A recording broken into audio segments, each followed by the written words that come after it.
মামা আমার এই হাতের আনারসটা কেটে মাখাই দেবেন, কত নেবেন? 30 টাকা। এই আনারসটা কেটে মাখাই দেবেন, কেটে মাখাই দিয়ে 30 টাকা নেবেন। তা দেন তো, কেটে মাখাই দেন। সুন্দর করে গুছাই কেটে মাখিয়ে দেবেন, আপনার কাছে যত রকম মশলা আছে সব দেবেন। জি জি। তাই এই আনারস মাখাতে কি কি মশলা দেবেন আপনি? এখানে দেবো হলো আপনার প্রাণ কাসন্দি, হ্যাঁ, আর কি দেবেন? বিট লবণ, ও, বিট লবণ। এটা কি আপনার নিজের বানানো মামা নাকি? এই যে, আর দেবো মরিচ, খাইতে চাইলে কাঁচা মরিচ। বাহ, কাঁচা মরিচও আছে, তাহলে তো সেই স্বাদ হবে না। আচ্ছা কাটেন মামা, কাটে সুন্দর করে মাখান আর আমরা দেখতে থাকি।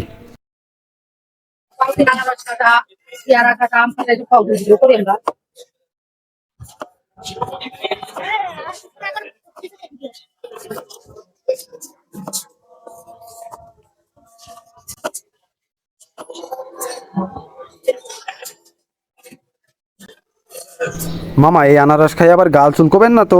না না, এটা রাঙামাটির আনারস। ও আচ্ছা, রাঙামাটির আনারস তো জানি অনেক মিষ্টি হয়। ক্যালেন্ডারে গাল চুলকে, এটাতে গাল চুলকানোর কোনো আশঙ্কা নেই, চিনির মতো মিষ্টি। মধু মধু, আসলেই মধু। না খাইলে বুঝবেন না কত টেস্টি।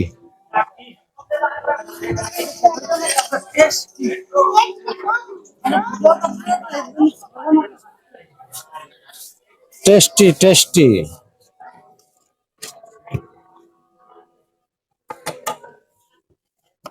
মাঝের সিরকি ফেলাই দেবো। দেন, মাঝের শির ফেলাই দেন।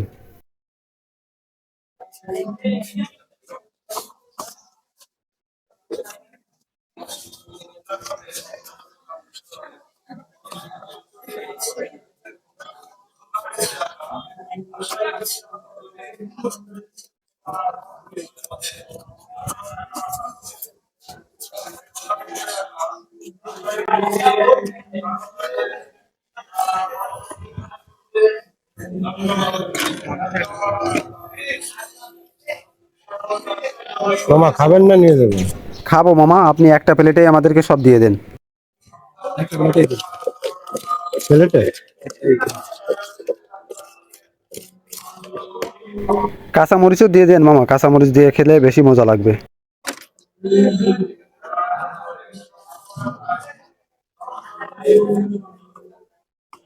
মামা ঝাল বাটা হলে সব থেকে বেশি ভালো হতো না? কিন্তু বাটায় থাকলে গন্ধ হয়ে যায়, তো যখন আর সকলে খাচ্ছে চায় না মিষ্টির ভিতরে, নগদে মনে করেন থেতো করে দিয়ে।